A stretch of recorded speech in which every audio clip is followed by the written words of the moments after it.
نبی پاک علیہ الصلوۃ والسلام فرماتے ہیں، اب ذرا غور سے سنیے گا، اور یہ بخاری شریف کی حدیث ہے، حضرت ابو ہریرہ رضی اللہ تعالیٰ عنہ اس حدیث کے راوی ہیں۔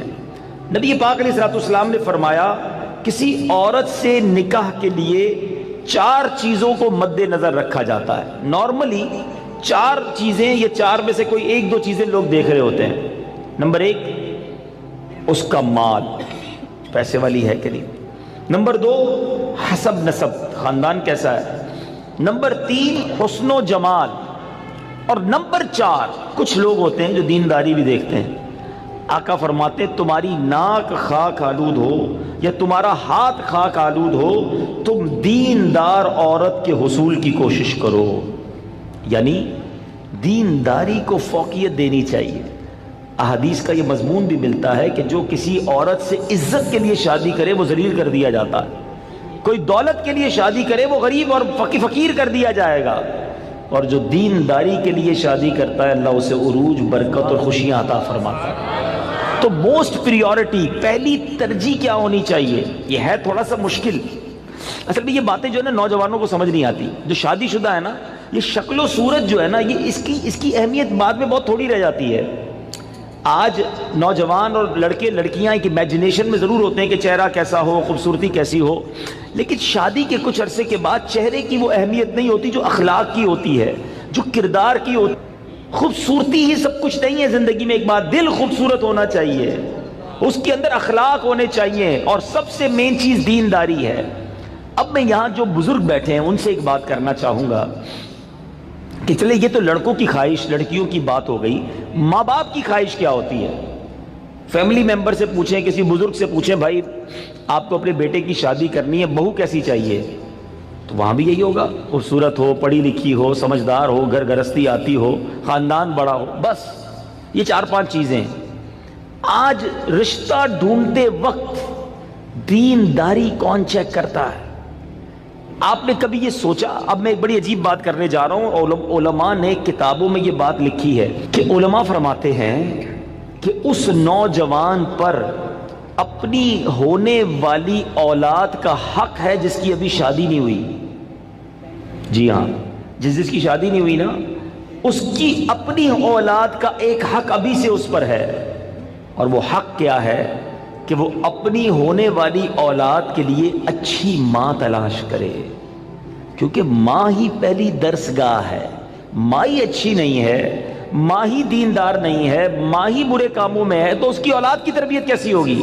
یعنی آپ نے اپنی ہونے والی اولاد کے ساتھ ظلم کیا اگر آپ نے ان کے لیے اچھی ماں تلاش نہ کی۔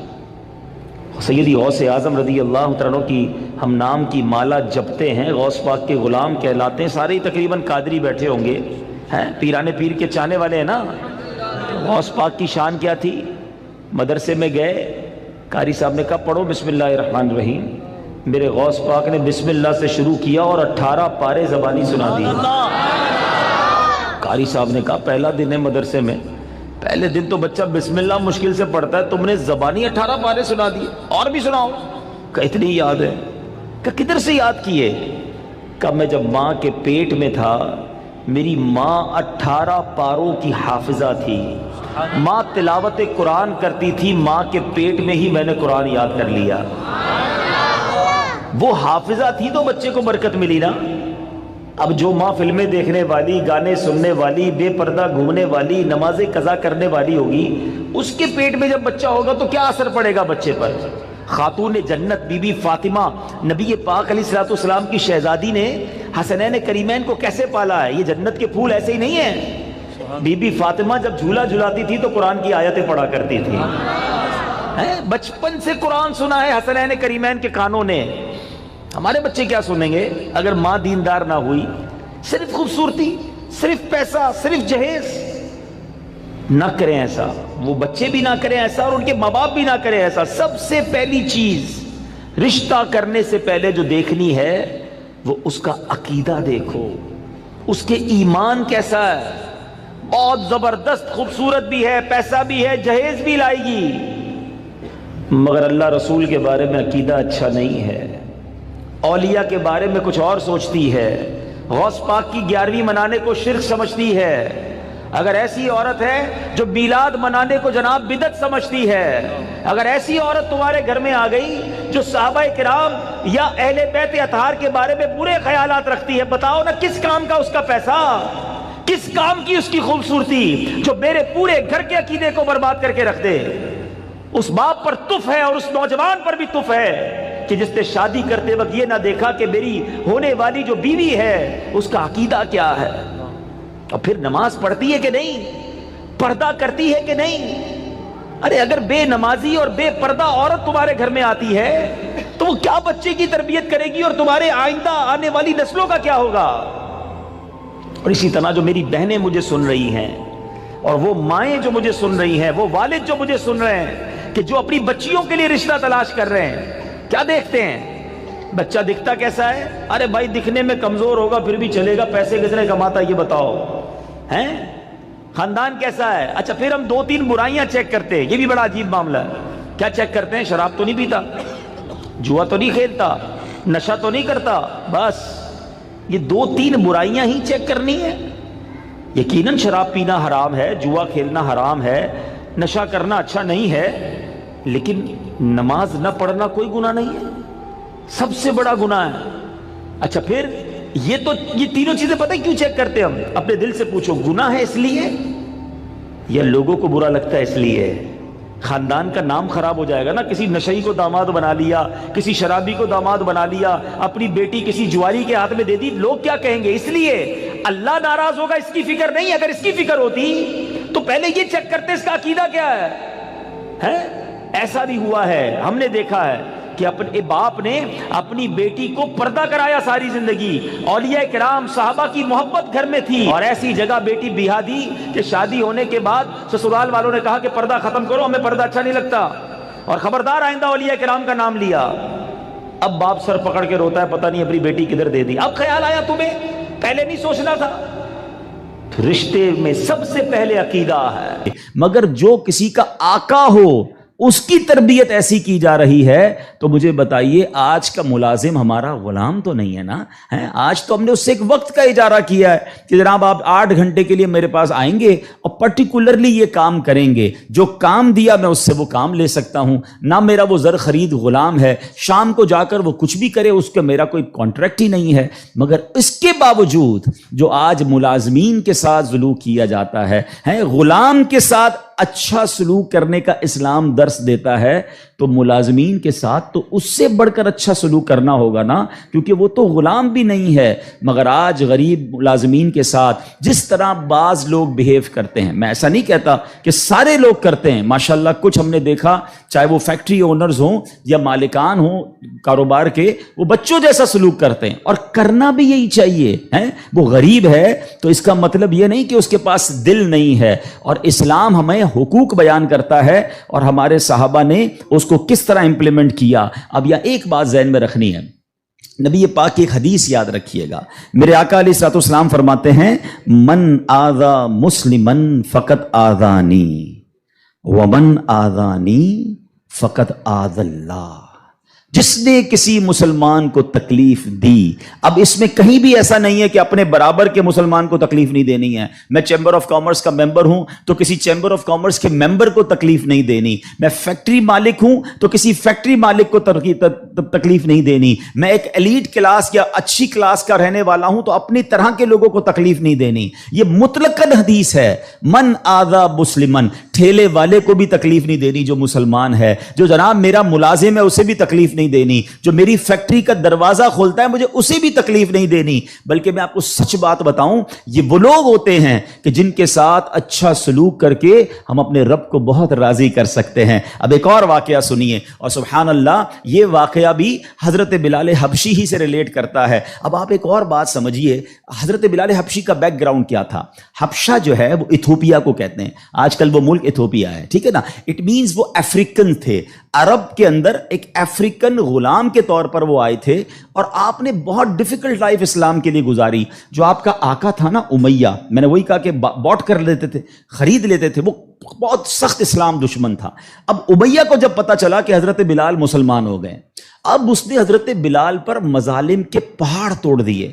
ابھی حیدرآباد میں ہم لوگ موجود ہیں، گرمی کا سیزن ہے، ہم شاید 10 منٹ بھی باہر گرمی میں کھڑے نہ رہ سکیں اس وقت، لیکن مکے کی گرمی، جن کو جو گئے مکے مدینے میں، حضرت بلال کو تپتی ریت پر وہ لٹاتا تھا. اجر عطا فرمائے حضرت ابوبکر صدیق رضی اللہ تعالیٰ عنہ کو. دیکھیں حضرت ابوبکر صدیق بھی بزنس مین تھے. یہ میرا ٹاپک نہیں ہے، ورنہ ایک بہت خوبصورت یہ بھی ٹاپک ہے کہ ہمارے صحابہ جو بزنس مین تھے انہوں نے کہاں کہاں پیسے خرچ کیے. میں اور آپ بھی کرتے ہیں، but what a right investment they did on that time. حضرت عثمان غنی کی انویسٹمنٹ دیکھیں، آج بھی حضرت عثمان غنی کا وقف مدینے میں جاری ہے، آپ کے علم میں ہوگا. بہرحال حضرت ابوبکر صدیق گئے اور امیہ سے کہا کہ بلال مجھے بیچ دو.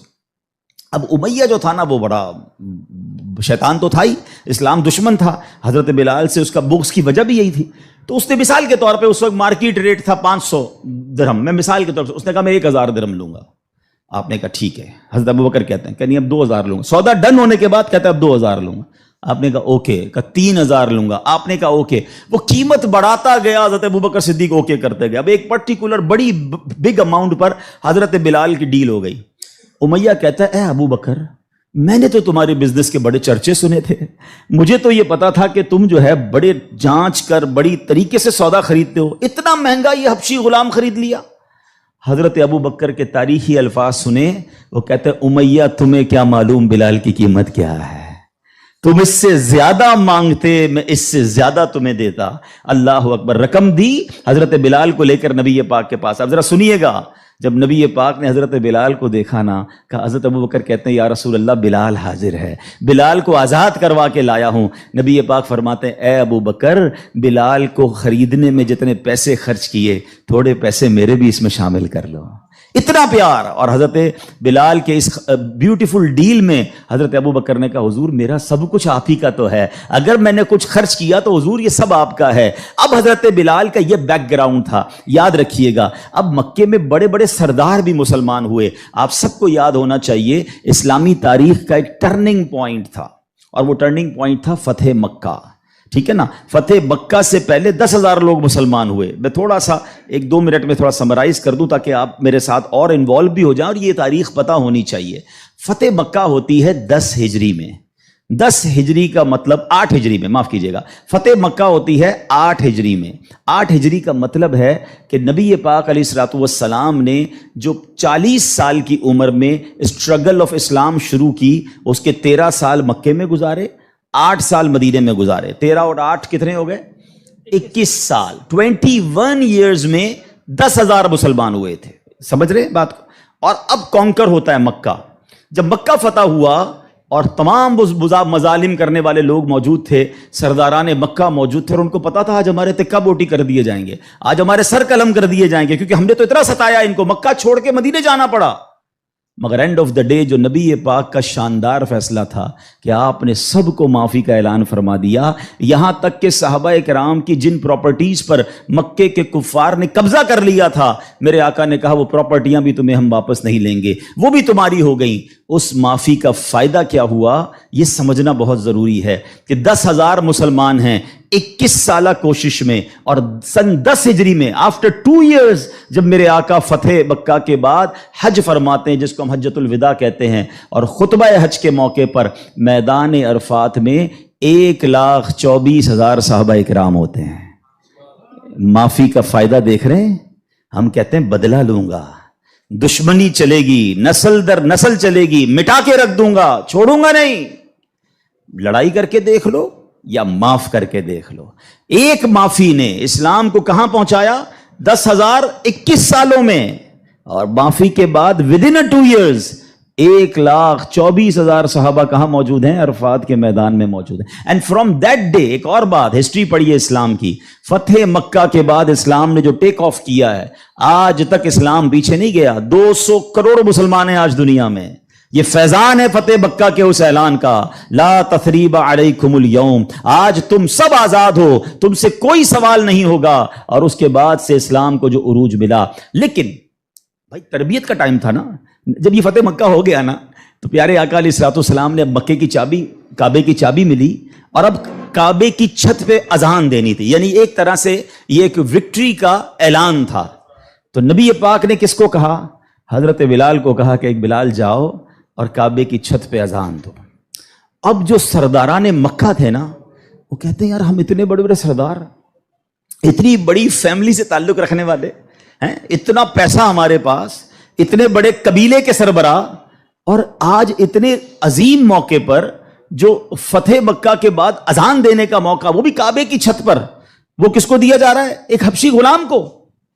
اللہ اکبر! یہ خبر نبی پاک تک پہنچ گئی کہ کچھ لوگ بے چین ہیں، کچھ لوگوں کو یہ برا لگ رہا ہے کہ بلال کو یہ موقع کیوں ملا، ہم بڑے خاندان والے، ہم پیسے والے۔ پیارے آقا علیہ الصلوۃ والسلام نے ان کو بلایا۔ پہلے تو نبی پاک نے سوال کیا کہ کیا آپ لوگ ایسی باتیں کر رہے تھے؟ کہ جی حضور کر رہے تھے۔ اب نبی پاک نے کیا فرمایا؟ نبی پاک کی گفتگو سے پہلے قرآن کی آیت نازل ہوتی ہے اور رہتی دنیا کے لیے ایک اصول بیان ہو گیا۔ اب یہ اصول مجھے اور آپ کو یاد رکھنا ہے۔ اللہ کریم قرآن میں ارشاد فرماتا ہے انا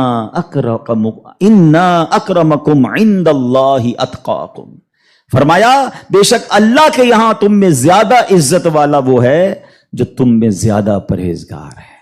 یہ وہ فارمولہ ہے جو مجھے یاد رکھنا ہے۔ پیسے والا زیادہ عزت والا نہیں ہے، جناب میں فلاں چیمبر کا صدر تو وزیر نائب صدر تو فلاں علاقے کا ہیڈ تو جناب قومی اسمبلی کا ممبر تو منسٹر یا جناب مل اونر، نہیں، فلاں خاندان میرے سر نیم میں یہ نیم لگتا ہے جس کی وجہ سے میرا بہت بڑا خاندان ہے۔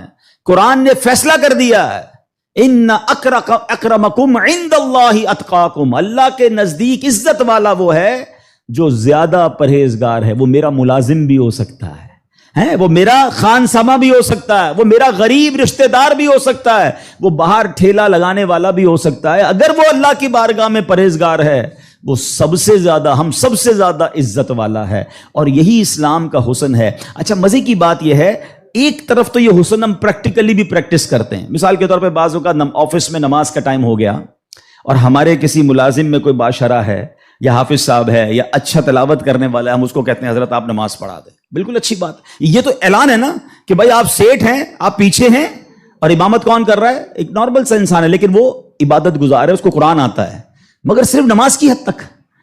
امام صاحب نے نماز پڑھا دی، پھر جا کر اس سے وہی انداز اختیار کرنا ہے جو عام ملازمین سے کرنا ہے؟ نہیں، یہ فارمولہ ہمیں اسلام سکھا رہا ہے۔ تو یہاں میرا جو آج ٹاپک ہے کہ سیٹ اور ملازم میں فرق، یہ ہمیں نہیں کرنا ہے۔ ٹھیک ہے، کاروبار ہے، آپ اس سے کام لیں، آپ اس سے اجرت پر کام لے رہے ہیں، مگر آپ نے اسے خریدا نہیں ہے، اور اگر خرید بھی لیا ہے تو اس کے اوپر زیادتی کی اجازت نہیں ہے۔ مگر آج چونکہ غریب لوگ ہیں، بیچاروں کو جاب ملتی نہیں، تو جو منہ میں آیا کہہ دیتے ہیں، جس طرح ڈانٹنا ہے ڈانٹ دیتے ہیں، اور بعض اوقات تو گالیاں نکالتے ہیں۔ مجھے یاد ہے ایک صاحب مجھے ملے اور مجھے جو ہے وہ میں نے پوچھا، ایسے تھوڑا سا کلوز تھے کہ یار آپ کی سیلری کتنی ہے؟ اب یہ تھوڑی چند سالوں پرانی بات ہے۔ He is not that much professional, normal سا انسان تھا، منشی ٹائپ کے جیسے ہوتے ہیں نا۔ تو کہتے 80,000 تنخواہ ہے۔ میں نے کہا ماشاءاللہ تنخواہ تو اچھی ہے۔ تو کہتے ہیں 40,000 کام کے ہیں، 40,000 گالیوں کے ہیں۔ تو میں حیران ہو گیا، کہتا صبح سے شام گالیاں سنتا ہوں بھی بھائی، کیا کروں، غریب آدمی ہوں، پیسے اچھے ملتے ہیں اس لیے چھوڑ نہیں سکتا۔ اب میں نے سوچا کہ وہ جو مالک ہے، وہ جو سیٹ ہے، وہ قیامت کے دن کیا جواب دے گا؟ کیا پیسے دے کر گالی دینے کی تمہیں اجازت مل گئی ہے؟ کیا ذلیل کرنے کی اجازت مل گئی؟ ایسا نہ کریں پلیز۔ ہمارا اسلام ہمیں بہت خوبصورت مساوات کا درس دیتا ہے، اور غریب لوگ تو زیادہ ڈیزرو کرتے ہیں انہیں پیار کرنے کا۔ نبی پاک علیہ الصلوۃ والسلام کو، اب میرے آقا کا انداز دیکھیے گا، صحابہ بھی تو غریب تھے نا۔ اب صحابہ میں ایک بہت بڑی تعداد تھی جو اصحاب صفہ کے تھے۔ اصحاب صفہ آپ گئے ہوں گے مدینہ شریف، اللہ بار بار ہم سب کو حاضری عطا فرمائے۔ وہاں ایک بینچ، ایک چبوترا بنا ہوا ہے۔ یہ جو اصحاب صفہ تھے نا، یاد رکھیے گا، یہ اپروکسیمیٹلی 70 کے قریب ہوتے تھے، ان کی تعداد پلس مائنس ہوتی تھی۔ ان میں بہت بڑا نام حضرت ابو ہریرہ رضی اللہ تعالیٰ عنہ کا بھی ہے۔ یہ صحابہ اتنے غریب تھے کہ ان کے پاس گھر نہیں ہوتا تھا، ان کے پاس پہننے کے لیے پورے کپڑے بھی نہیں ہوتے تھے، ایک لباس، ایک چادر پہن کے بعض اوقات بیٹھے ہوتے، مگر شوق کیا تھا کہ علم دین سیکھنا ہے، نبی پاک علیہ الصلوۃ والسلام سے تربیت لینی ہے۔ تو کھانا بھی پیارے آقا انہیں بھجوا دیتے، اور نبی پاک ان کے ساتھ رہتے تھے۔ اب ذرا یاد رکھیے گا، صحابہ کرام کچھ تھے جو مزدوری کا کام کرتے تھے۔ ہمارے ساتھ بھی کبھی کبھی ہوتا ہے کہ یار کوئی محنت مزدوری والا آئے تو اس کے کپڑوں سے اسمیل آتی ہے، کپڑے پرانے ہوتے ہیں، بدبو آ رہی ہوتی ہے، ہم اس سے دور ہو جاتے ہیں۔ اب کیا ہوا کہ نبی پاک علیہ الصلوۃ والسلام کے پاس کچھ ایسے لوگ آ کر بیٹھنا شروع ہوئے جب پیارے آقا اللہ کا ذکر کر رہے ہوتے تھے کہ بال بکھرے ہوتے تھے، پہننے کے لیے کپڑا ہوتا تھا اور ان کی اسمیل بھی آتی تھی، کپڑوں سے مہک بھی آتی تھی. تو نبی پاک علیہ الصلوۃ والسلام نے فرمایا الحمدللہ الذی جعل فی امتی من امری ان اصبر نفسی معہم، سب تعریف اللہ پاک کے لیے ہیں جس نے میری امت میں ایسے لوگ پیدا فرمائے جن کے ساتھ اپنی جان مانوس رکھنے کا مجھے حکم دیا گیا ہے. اور یہ حکم اللہ نے قرآن مجید فرقان حمید میں دیا، وَاصْبِرْ نَفْسَكَ مَعَ الَّذِينَ يَدْعُونَ رَبَّهُمْ بِالْغَدَاةِ وَالْعَشِيِّ يُرِيدُونَ وَجْهَهُ، اور اپنی جان کو ان لوگوں کے ساتھ مانوس رکھ جو صبح و شام اپنے رب کو پکارتے ہیں، اس کی رضا چاہتے ہیں، غریب ہیں مگر نیک ہیں، اللہ کی رضا چاہتے ہیں، ذکر الہی کرتے ہیں. آقا فرماتے نبی پاک ان مزدوروں کے ساتھ بیٹھ جایا کرتے تھے. اور آج بعض اوقات ہم اپنے ساتھ ایسے لوگوں کو بٹھانا پسند نہیں کرتے، بہت معذرت کے ساتھ. یہ تکبر کی نشانی ہے. تکبر کہتے ہی تو اسی کو ہے نا، کہ اپنے سے کسی کو ذلیل سمجھنا. اور try to understand the severity of proud. یہ جو تکبر ہے نا، یہ اتنا خطرناک گناہ ہے کہ سب سے پہلے تو یہ سمجھیے کہ کائنات میں سب سے پہلا گناہ کیا ہوا تھا؟ تکبر ہوا تھا اور حسد ہوا تھا. یہ اتنے پرانے گناہ شیطان نے کیا تھا. شیطان کوئی پہلے سے ہی اللہ کا نافرمان نہیں تھا. 40,000 سال اس نے عبادت کی، جنت کا خزانچی تھا، فرشتوں کا استاد تھا، معلم الملکوت تھا. once in a lifetime he did proud. ایک بار تکبر کیا، حضرت آدم کو سجدہ کرنے سے انکار کیا نا. جملہ کیا تھا اس کا؟ قرآن میں موجود ہے نا، انا خیر من، اے اللہ میں اس سے بہتر ہوں. خلقتنی من نار وخلقتہ من طین، تو نے مجھے آگ سے بنایا اور اس کو مٹی سے بنایا، میں تو اس سے بہتر ہوں. Actually this is the definition of تکبر. یہی تعریف